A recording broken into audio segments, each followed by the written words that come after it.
Hilchos Shar Avos Hatumos Perek Shmini. The laws of the remaining primary sources of impurity, chapter 8. Another chapter on rabbinic impurities. Today we're going to be focused primarily on what's called yadayim, hands. Because hands are very busy, yadayim askaniotein, the Talmud says, it's very hard to keep track of everything they're involved in, everything they're touching. So, because we have to always be careful, at least in those days, from impurity, so the rabbis attached basically a default status of impurity to hands. So there's a default impurity of hands, but there's also other laws that apply to what happens if hands touch other entities that are impure, where it doesn't affect your entire body, just the hands get affected. And that's basically all the laws that we're going to be dealing with today. At the end, we're going to deal also with some more issues about food impurity, but mainly it's about yadayim. It says that Rambam halacha aleph kol hanegea biyadav b'rishon l'tuma. Anybody who touches with his hands something or someone which is first degree impurity. So you have again an avatuma, we're just using the nevela, the dead carcass. Either a person or utensils or food or drink touches it, they all become a rishon. Now my hands go and touch one of these things. Bein shahaya oiser rishon adam, oy kli, oy oichel, oy mashkin tmein, whether it was a person or a utensil or food or drink that was impure. Nitmu yadav bilvad ad haperek. Say the rabbis that even though typically a rishon is not able to make people impure, but hands, they are able to make impure. Just the hands. Ad haperek means until the joint, till the wrist. That's the common understanding. Till where the palm of the hand meets the, what we'll call the arm.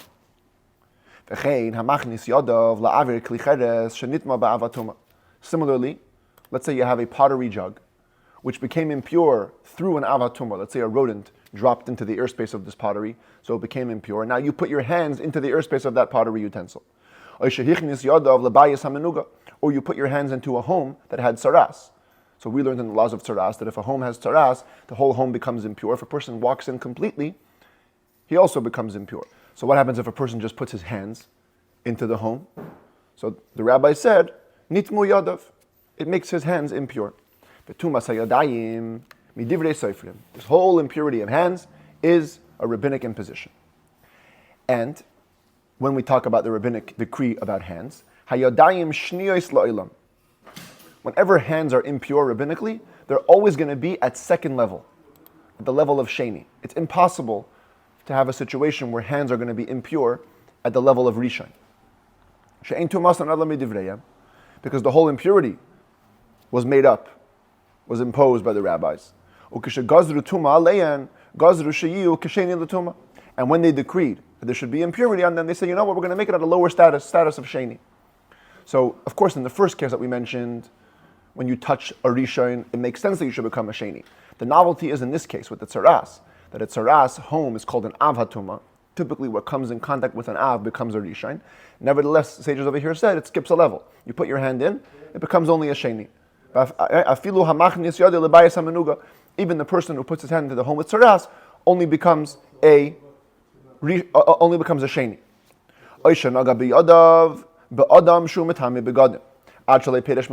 Or a person will touch by hand. A person who is a conductor for impurity. We had a whole bunch of cases that a person, if while you're touching a source of impurity, you could be a conductor. Anything that you touch will become impure. So let's say just hands touched you. So the hands that touch the person will be considered to be sheni, second degree impure. Halacha gimel. How does hand tuma relate to sacrificial entities? So let's check this out. Hapigul. Pigul means sacrificial meat that's become disqualified because of an improper thought that you had about the time frame of its eating. You were going to eat it in the wrong time. That was your plan. The hanoisar, or sacrificial meat that's actually been left over past its time. Every sacrifice has a time, right? Some of them are 1 day and 1 night, 2 days and 1 night. After the time passes, it's called noisar, it's forbidden meat. So the sages decreed a level of impurity on both of these types of meats. The pigul meat, they said, because we don't want kohanim to just, start having the wrong intents. They have to be careful. If they know that every time I have a wrong intent, it's going to become impure, they're going to stay away from it. Noisar, same thing. In order that people shouldn't be lazy about eating sacrificial meat on time, they say, if you leave it over the time, it's going to become impure. Similarly, v'tzarid shel menachos. Tzarid shel menachos means dry, thick flour that's been put aside for flour offerings, but the oil that's typically mixed with the flour wasn't mixed in yet. So technically speaking, it doesn't have the susceptibility to impurity because no liquid touched it yet. But nevertheless, we have a principle that the Rambam is going to refer to later in detail. It's called Chibas HaKodesh. Chibas HaKodesh means we cherish sacrificial things. Because we cherish sacrificial things, it means we treat them with higher reverence, so there's higher degrees of impurity that are associated with them. So all these three things, Harehem Kirishin Latuma, by default they're considered to be first degree impurity. Umaynin Bahem Rishen V'Sheni. And we count with them. In other words, we put them in the regular categories that if they touch something else, it becomes a sheni. Lefikach, therefore, mitamin asayadayim b'kebetza. If they have an egg-sized volume, which is the typical amount for food to pass on impurity, they will make your hands impure at a sheni level if you touch just by hand one of these things: the pigul meat, the noisar meat, or the tzarit. Ve'ena pigul b'ha noisar meat starfin. These two types of meat, disqualified for thought, disqualified for time, do not combine. Let's say you have half an egg-sized portion of pigul, half an egg-sized portion of noisar, and you touch them, you don't become impure. Afal pisha shiuram shava b'kebetza, even though the minimum size is the same, it's an egg size. Hoyil v'tumas hayodayim midivreim, since the whole idea of hands impurity is rabbinic, and the whole idea of the impurity imposed on noisar is also rabbinic and pigul. So we're not going to make combinations here. Each one has to be full on its own in order to make you impure. Avos shada eichlin mitzdarfin, but any other foods, let's say, that became susceptible to impurity and therefore became biblically impure, if you had, let's say, half an egg-sized portion of one food, half of another food, and then your hands touch them, they would combine, they would become impure. As we're going to learn, impure foods also have to be an egg-sized portion to make your hands impure, but they can meet that requisite amount with two different foods. Halacha dalit. The Rambam now gives a little detail within this pigul. Pigul typically is meat. Noisar is typically meat. What about a bone? Kulis ha-pigul ha-noisar. Kulis means a sealed bone. It has no opening. There's marrow inside, but it's completely sealed. Afal pishi stuma, even though it's closed from all sides. Hanegea ba biyadav nitmu yadav. You touch it with your hands become impure. Even though the only part which is forbidden in this bone is the marrow inside the bone. Why? The bones of sacrifices, which served meat that was pigul or noisar, they're subservient to it. They will also make your hands impure. Since they became a base for forbidden things. This concept of basis we typically talk about on Shabbos. Right? If you have a table and then you leave something forbidden on the table, so the table becomes a base for that which is forbidden, and the whole table becomes muktzeh. Similarly over here, the bone is like the base for the meat. It served the meat. So even after the meat left, the bone is forbidden on its own account. Halacha hey, besar kodesh, sheyotza chutz limchitzasei. Sacrificial meat which left its partition. Every sacrifice needs to be eaten within a certain place. The holiest of holy ones have to be in the Azara. The Kohanim would gather, they would eat in a special place. Other times the sacrifice has to stay in Jerusalem at least. But every meat has a place. So what happens if the meat left its place? Harehu safek im mitame asayadayim or ein mitame. Says the Rambam, it's a doubt. We're not sure if this now makes your hands impure if you would touch it or not, because the rabbis were basically in doubt. On the one hand, they say, you know what, like pigul and noisar, we want to stop people from taking sacrificial meat out of their place. So that might be a reason to say that it's impure. On the other hand, it's a little different. It takes an action to get meat out of its place. It takes a non-action to make meat noisar. So therefore, the rabbis were perhaps didn't want to decree impurity in a case where you would have to do an action, because you'd probably stop yourself from that anyways. They don't need any more extra reminders. Therefore, since there's a doubt, ein mitame. Out of doubt, we say it's not going to make you impure. As we're going to explain chapter 14, anytime you're in doubt about an impurity of the hands, you go leniently. So since, to begin with, the rabbis were unsure or in doubt whether to decree the tumah of hands or not, so there's no tumah of hands.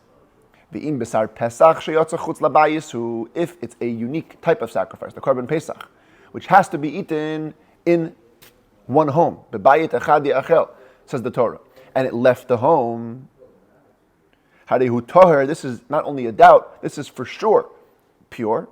B'nei chabura zrizinhein. We have a rule, people that are part of a registered group, that's the chabura, you have to sign up, you have to RSVP to the Korban Pesach. Lots of people are involved. Everyone's going to keep each other on their toes. No one's going to let anything negative happen. So even in the case where it did happen, the sages certainly don't impose a level of impurity. Halacha vav, ein tumas yodayim b'mikdash.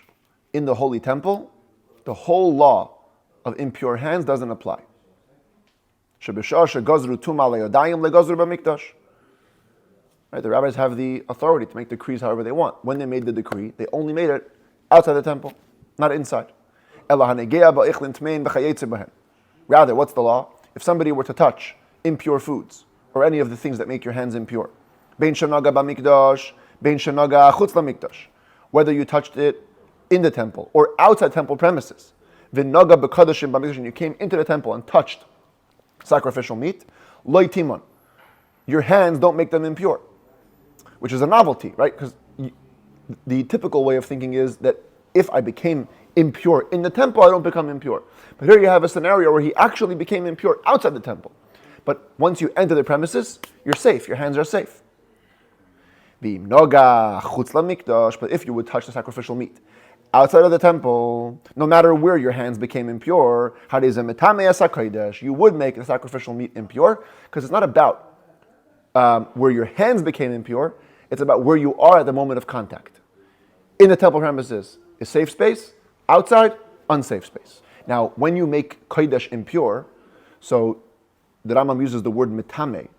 Remember from a couple of days ago, the word tame means it's impure, but also has the capacity to pass on its impurity. Because kodesh, once it becomes impure at one level, your hands are sheni. You touch kodesh, it's shlishi. Kodesh can go all the way till revi.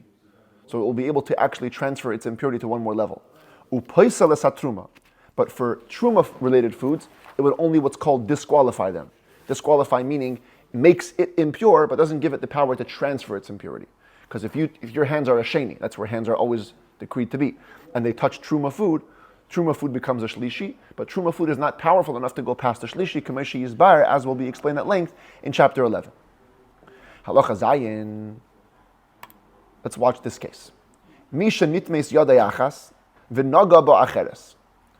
Typically, till now, we've been speaking about a case where both your hands touch something. What if only one hand touched something impure? And then that hand touches the other hand. So this is the hand which became impure. This hand wasn't even involved. And then you're touching. So watch what happens. So it depends what you're dealing with. By default, ha'acheres tahira. Hands do not make one another impure. So the other one is actually going to be pure. So you see over here, you started off with a red hand. I'm using red for impure. The red touched the other hand. That hand stays green. It stays pure. And all you have to do is v'noitel es hatmeya v'dayai. Simply wash. Noitel means like nitilas yadayim, right? You wash the hand that's impure and you're good. When do we say that? For truma foods, which requires less levels of sanctity and severity. But for sacrificial meat, if one hand became impure and touches the other, he makes it impure. Meaning, if that second hand is going to touch sacrificial meat, the sacrificial meat will become impure. And both require not only washing, netilas yadayim, but what's called tevilas yadayim. You must take your hands and dip them in a mikveh. For truma, all it takes is washing the hands. So here we see how to take care of impure hands. Impure hands it depends what are you after. Sacrificial meat, you got to put them in the mikveh. Anything less than that, simply wash them. Now, everything we're talking about till now is when hands directly touch something impure. Now we have what's called stam yadayim. Stam yadayim means hands by default. Hands by default, we don't know where they've been, so there's a default impurity which we declare on them. Says the Rambam, Shloimeh HaMelech Ubeis Dinah. This came around in times of King Solomon. King Solomon and his high court, Gazru al hayodayim, sheyiyu shniyos. They made a decree that all hands should be considered by default second degree impurity. Afal pisha layada bevada shenitmu. Even if you don't know for sure that they became impure. Because the hands are busy. They're always moving around. So we never know. Maybe you touched some impurity, you weren't aware of it. But this impurity of stam yadayim was only imposed with regard to sacrificial meats in the original time. When he made the decree, all he said was that by default, you have to assume your hands are impure before you eat sacrificial meat. Then came the sages and said, you know what? Even for truma, even if you want to eat just basic truma food, you have to presume that your hands are impure and you must wash them before. This is where the whole idea of washing hands for bread came about. Because the Kohanim used to eat truma bread, and the sages said that your hands by default are considered to be impure. So you have to wash before eating bread. And then, in order not to confuse between truma and other foods, all Jews became required to wash hands for bread. So the whole thing today that we wash our hands for bread is really a stringency that we're doing to prepare for Mashiach's times. Because today it makes no difference. Truma, not truma. The whole idea of washing your hands is to protect yourself from truma. Yeah, but when Mashiach comes, we're going to have to go back to that. So we practice now to get ready for them.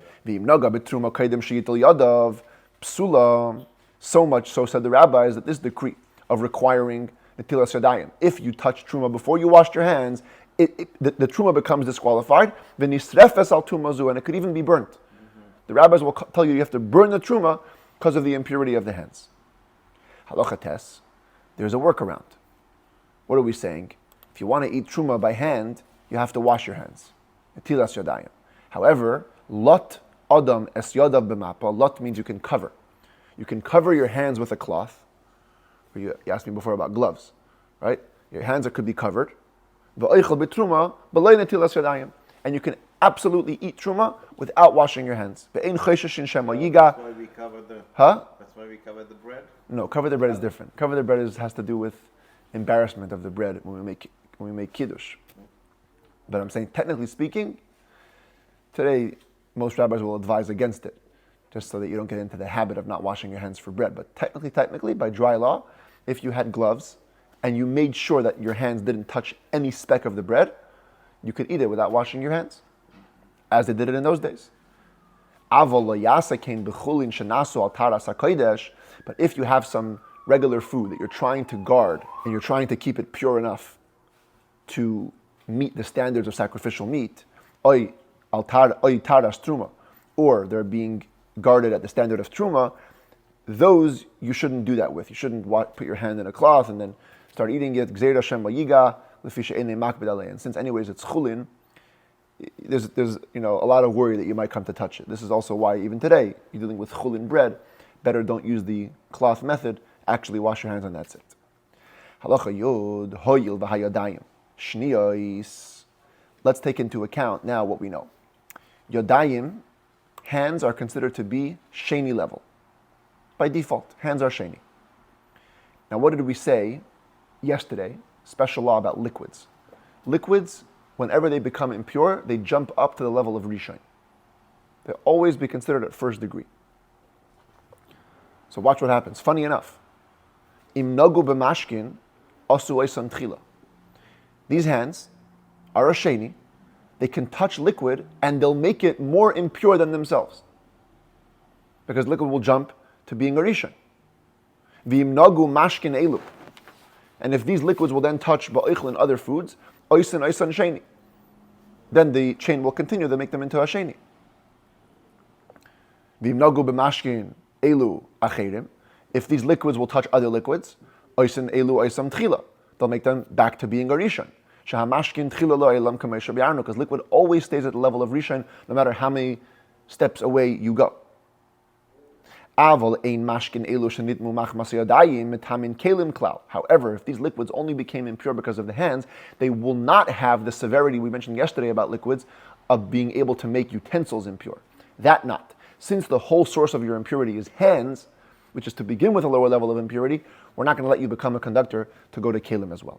The whole thing of hands by default being impure is a novelty imposed by the rabbis, so we're not giving you that power to go to the kelim. Talking about decrees imposed by the rabbis, says the Rambam, Gazru Chachamim al kol adam sheyoichal oichlin tmeim. The sages imposed an impurity on any person who eats impure foods. So you have impure food, you have impure drink, and you eat them, you assume a level of impurity that may be a little bit more stringent than the typical way of passing on impurity. For example, says the Rambam, Bein she'ochal oichel rishain or oichel sheni, whether you ate foods which is at rishain level or at sheni level, or anybody who drinks any form of impure liquid, which are always a rishain, sheni letuma ad sheyitbel, they make the person into a sheni. So if you eat impure foods at rishain level, that makes sense, right? Rishon becomes a sheni. The novelty is, if you eat sheni food, you still become a sheni. You assume the status of the food until you go to the mikveh.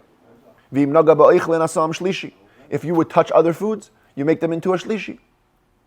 If you touch liquid, even if it's chulin liquid, you'll make them into a risha. In other words, you become fully impure like a sheni letuma. You give the liquids the right to make other foods impure, other drinks impure, but not other utensils. Again, since the whole idea of you being impure is rabbinic, so we're not going to take it all the way of giving you the rights to make kelim impure. What is the reason the rabbis imposed this? Why did they make you impure if you eat impure foods? Because it's very possible that you might eat impure food, and without realizing, you're going to wash it down with some truma liquid. You're a Kohen, let's say, and you're able to eat truma, but it's liquid truma, and you're going to end up taking a drink of the truma liquid while the food is still in your mouth, thereby having caused impurity to the truma liquid with the food in your mouth. So the rabbis want to stay away from that. So you know what? If you're going to eat impure foods, you become impure. Stay away from truma. Same thing if you drink impure liquids. The reason you become impure is maybe you'll eat with them truma food. Which will become impure from the liquid in your mouth. And we already explained the laws of truma. It's forbidden to eat impure truma, even if it becomes impure only in your mouth. Just the swallowing will be a forbidden act. Therefore, the rabbi said, you know what? Done. If you eat impure stuff, you become impure, and that'll make you, in your mind, stay away from truma. Now, when we talk about eating impure foods and becoming impure, how much? How much do you have to eat? See, for impure foods, to transfer their impurity to you by touching, we said before, a kibetza, egg size. Says the Rambam over here, a little different. You don't become impure from eating non-kosher, from eating impure foods, until you eat what's called half a pras. Pras means half. Pras is the size of 3 eggs. Half a pras, is about an egg and a half. That's the volume. What do you mean socheket? Socheket means like loose, like big, big, larger than average. The ones that cost today $1.50, right? What's it like $1 an egg now? Something crazy. So socheket in this context means big, yeah. So to a person who drinks impure liquid, you have to drink a revius, about 3 ounces. All types of food will combine to that amount to make your body impure. So you eat half an egg of this, half an egg of that, half an egg of that. In total, you eat an egg and a half. We're all impure, you become impure. And all types of liquids will become combined towards the revius amount. If you ate or drink less than that, you're pure. That's not called eating enough impure foods to make you impure. What if you ate a little bit and then you stopped? Ate a little bit and then you paused. If from the beginning of the consumption till the end of the consumption, there's the time frame of kedei achilas pras, which is about between 2 and 9 minutes. The opinions vary greatly, but that's somewhere around there. Let's call it 4 minutes, okay, for average. Mitzdarfin, then they'll combine, and whatever you ate in the 4-minute time frame, if it's an egg and a half size, you become impure. V'im lav, if not, if it took longer than that to consume an egg and a half size, ein mitzdarfin, they don't combine. V'chenim shasamat v'shaha v'shasamat. You drink a little, you pause, drink a little more. Im yesh mitchila b'atzav kedei achilas pras. If from the beginning of the drinking, end of the drinking, is about 4 minutes past. Mitzdarfin, they combine. And if you consume the revius in total, you become impure. V'yim lab ein mitzdarfin. If not, they don't combine. Achal pachas mikashir v'toval. What if you ate less than the proper amount to become impure? Then you go to the mikveh. V'olah, you come back out of the mikveh. V'achal ma'at miyad, and eat a little more right away. Im lo shaha beineyen. If you didn't pause that much, you did a fast mikveh. V'harei achila shelifnei tefila v'shala achareha. B'chdei achilas pras, and if you would time it from the beginning of the first consumption, including the mikveh time, to the end of the last consumption is still within the time frame of b'chdei achilas pras. Harei elu mitzdarfin, they combine. The mikveh didn't help you because mikveh only gets rid of full impurity. When you ate the half an amount, you didn't become impure. You only became half impure. Nothing. So mikveh doesn't undo anything. So you're still within the same unit of eating, and you become impure if they're within Kedei Achilas Pras. Halacha Yud Beis, Isha Shehirishan Letuma, Umenika Es Bena. Fascinating. A woman is a Rishon. She touched the animal carcass, I don't know. She became Tameh from an Avatuma. She's a Rishon. Umenika Es Bena, now she's nursing her baby. So technically, the milk which leaves her system is impure. Nevertheless, says the Rambam, ben tahar v'legazur alav tuma. The son, the baby, is pure. The rabbis did not impose impurity on him. Sha'afilu taimar sheyanak revi'is, because even if he managed to nurse a full 3 ounces, efshar sheyesh mitchila v'atzayif yeser mikadei achilas pras. It's very possible that it took a long time, in a way that there's more than the time frame of kedei achilas pras. Sha'arei eina yenik b'vasachas. Babies don't nurse all at once. They go step by step, a little slowly. And basically, as the commentaries say, you have now what's called 2 sveikas, svek sveika. First of all, I don't know how much he drank. Maybe it wasn't even a revius. And even if it was, maybe it was in the time frame, maybe it wasn't in the time frame. So therefore we just say, you know what? He's not impure. He's pure. The milk is pure. Huh? No, the kid. The milk is impure. But the kid ate it too slow to become impure. But what if he didn't? Huh? If you know for sure that he ate full 3 ounces in the time frame, then he would become impure. Let's say you pumped. Huh? Pumped into a bottle. A woman pumped today. Sure. And then you went and you got the milk. That's a very good analogy. More than 3 ounces. That's a very good case. So you give him less than 3 ounces. So yeah, then you could do that. But if you know that there's 3 ounces and you know that he ate it in less than 2 to 4 minutes or whatever, then yeah, then he'd become impure. Halacha Yud Gimel Hama Uberes, a pregnant woman, hitiru la shatia icheles eichlin tmein pachis mikashir.